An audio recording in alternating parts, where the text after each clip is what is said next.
73 فرقوں والی حدیث کی کیا اہمیت ہے؟ ہر فرقہ اس حدیث کو فرقہ بنانے کی دلیل کے طور پر پیش کر کر کے اپنے بزرگوں کے فرقے کا دفاع کرتا ہے۔ علی بھائی کا اس حوالے سے کیا موقف ہے؟ علی بھائی تو پہلے آپ سے یہ کہیں گے 73 فرقوں والی حدیث کی بڑی اہمیت ہے، اس لیے کہ اسی کی اہمیت کو اس امت نے پکڑا ہوا ہے اور اجاگر کر رہی ہے، اپنا لقمہ اس کے منہ میں ڈال کے۔ جو 73 فرقوں والی ایک حدیث جو پبلک میں مشہور ہے نا جامع ترمذی کی، وہ تو ضعیف ہے۔ شیخ البانی، شیخ زبیلی زئی صاحب دونوں نے اس کو ضعیف کہا ہے۔ مشکات میں بھی آپ کو شروع میں کتاب الاعتصام بالکتاب والسنہ چیپٹر میں مل جائے گی کہ نبی علیہ السلام نے فرمایا ہے بنی اسرائیل میں 72 فرقے تھے، میری امت 73 فرقوں میں بٹ جائے گی، سوائے ایک کے سب دوزکی ہوں گے۔ اور پوچھا گیا وہ جنتی گروہ کون سا ہے، تو کہا گیا ما انا علیہ و اصحابی، جس پہ میں اور میرے اصحاب ہیں۔ یہ روایت اصول محدثین پہ سندن ضعیف ہے، البتہ اس کو سپورٹیو ایک صحیح حدیث ہے ابو داؤد کے اندر کہ نبی صلی اللہ علیہ وآلہ وسلم نے فرمایا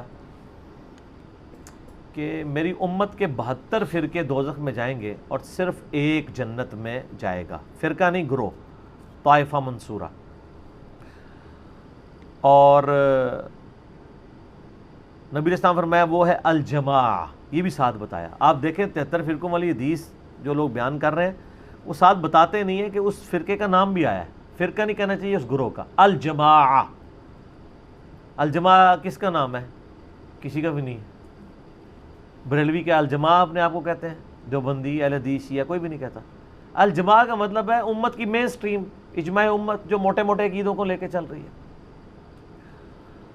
اور آپ علیہ السلام فرمایا کہ میری امت میں ایسے یعنی فرقے پیدا ہوں گے جیسے باولا کتا کسی کو کاٹ جائے اور اس کا اثر ایک ایک رگ و ریشے میں داخل ہو جائے، اس طرح میری امت میں بدعت پھیلے گی۔ اچھا، نبی علیہ السلام نے بھی دیکھا ہے کہ یہ کتے کی مثال دی ہے۔ مجھے بتائیں کہ یہ کسی گروہ میں بدعت کا پھیلنا جس باولے کتے کے کاٹنے سے ہوگا، نبی علیہ السلام فرمایا وہ کتا کوئی ہاکی کا پلیئر ہوگا، کرکٹ کا پلیئر ہوگا یا کوئی مولوی ہوگا؟ ظاہر ہے مولوی کسٹوڈین ہے نا، عقائد کا کسٹوڈین کون ہے؟ مولوی۔ تو علماء کو نبی اسلام نے، علماء سو کو کیا فرمایا؟ کتا، اور باولا کتا، پاگل کتا۔ بلکہ قرآن میں سورۃ الاعراف کی آیت نمبر 175 اور 176 میں بلعام بن باورا کی مثال دی گئی ہے کہ اللہ فرماتا ہے وہ کتے کی مثال ہے، جو جیسا کہ زبان ہانپ رہا ہے، وہ اس پہ بوجھ ڈالا جائے تب بھی زبان ہانپے، نہ ڈالا جائے تب بھی زبان ہانپے۔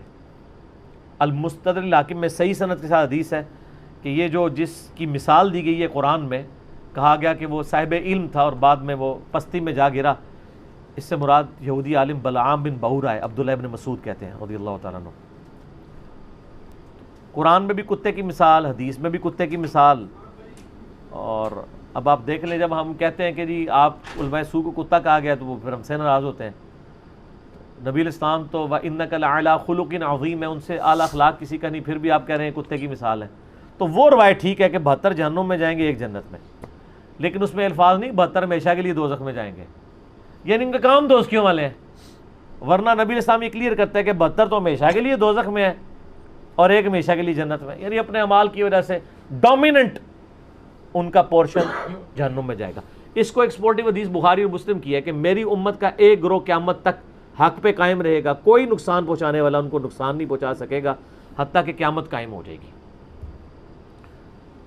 تو یہ جو لوگ ان احادیث کی بنیاد پہ اپنے گروہ کو جنتی کہتے ہیں اور دوسرے کو دوزکی، پہلے تو یہ کلیئر کر دیں جنتی فرقہ کوئی بھی نہیں ہے، فرقہ تو ہوتا ہی وہ ہے جو اصل سے ٹوٹ کے الگ ہو، جنتی گروہ ہے، طائفہ منصورہ، کامیاب گروہ۔ نبی علیہ السلام، صحابہ، تابعین، اہل بیت سب کے سب ایک یعنی جنتی گروہ تھے، ان سے ٹوٹ کے جو الگ بنا وہ فرقہ ہے۔ اب یہ پتہ ٹوٹتا ہے تو وہ فرق ہو جاتا ہے نا اپنے درخت سے، وہ پتہ تو نہیں کہہ سکتا یہ درخت فرقہ ہے۔ جس طرح آج ہم کہتے ہیں ہمیں اپنے آپ کو مسلمان کہنا چاہیے، وہ کہتے ہیں یہ نیا فرقہ بن گیا۔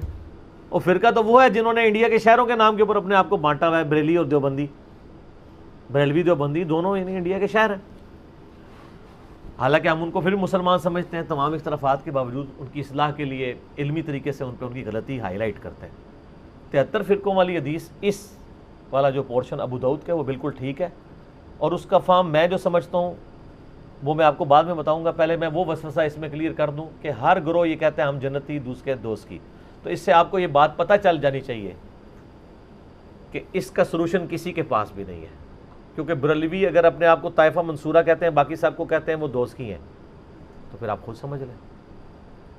یہی بات دیوبندی بھی کر رہے ہوں گے. پھر ایک عام آدمی کدھر جائے؟ ایک عام آدمی قرآن و سنت پڑھ کے نبی الاسلام کے ساتھ اپنا رشتہ مضبوط کرے.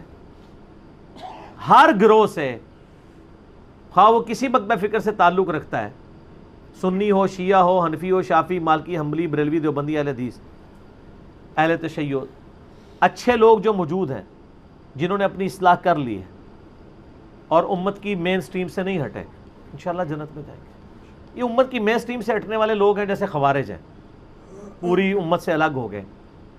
آج دور اعظم میں قادیانیوں کو آپ کہہ سکتے ہیں پوری امت سے الگ، ایک انہوں نے جھوٹی نبوت کے اوپر ایک پورے کا پوری بلڈنگ کھڑی کر لی. یہ وہ گروہ ہیں. بریلوی، دیوبندی، اہل حدیث، شیعہ آپس میں ایک دوسرے کو اس طریقے سے کہہ کے بانٹنے کی کوشش کرتے ہیں، تو اس کا تو کوئی اینڈ نہیں ہوگا.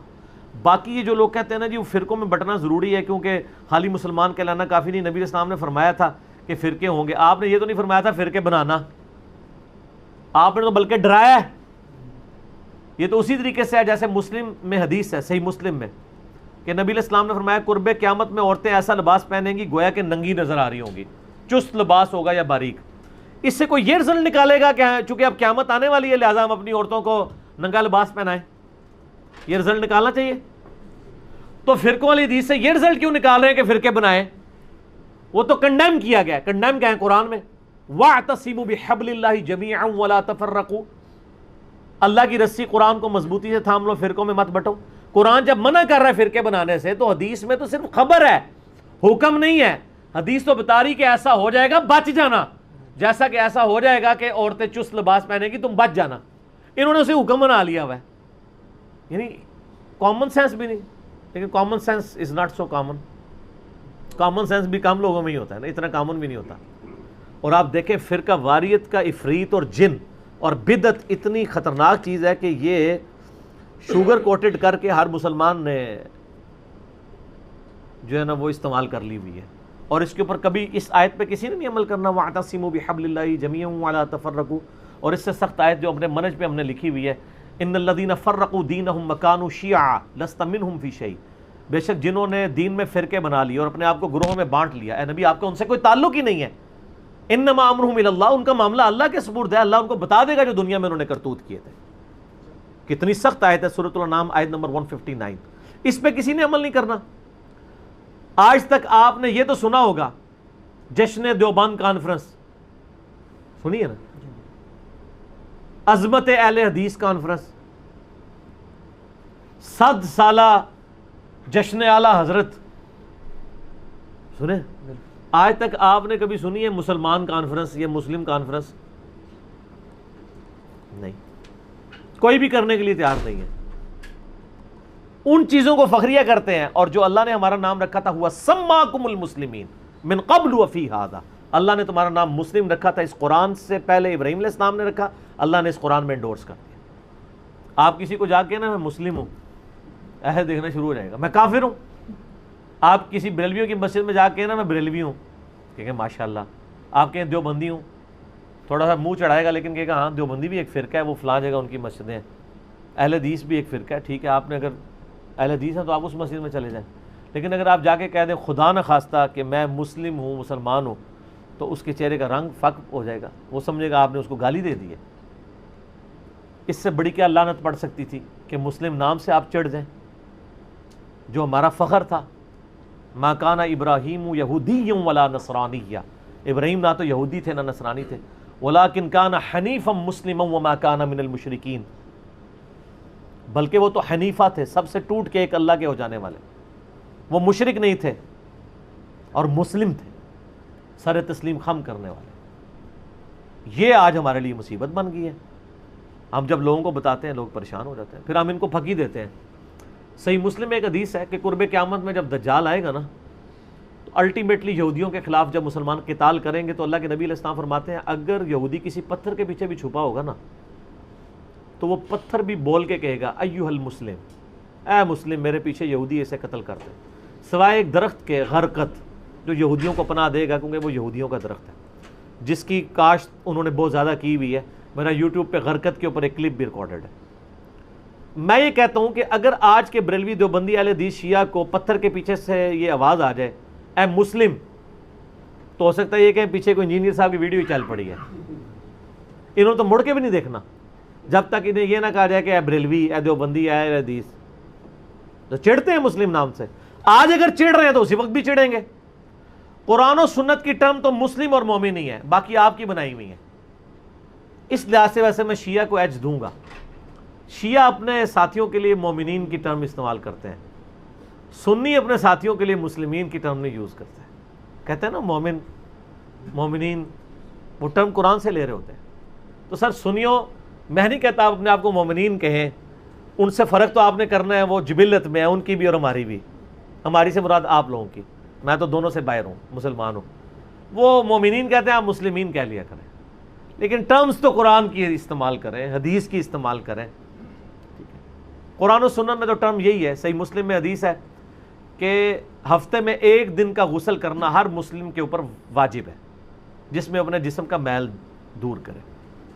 کسی بھی دن کر سکتا ہے، جمعہ دن کر لے، افضل ہے جمعے کے علاوہ بھی کر سکتا ہے. وہ ظاہر کرتے ہی ہیں مسلمان. تو مسلم، وہاں بھی ٹرم مسلم ہے، یہاں مسلم نام سے لوگ چڑھتے ہیں.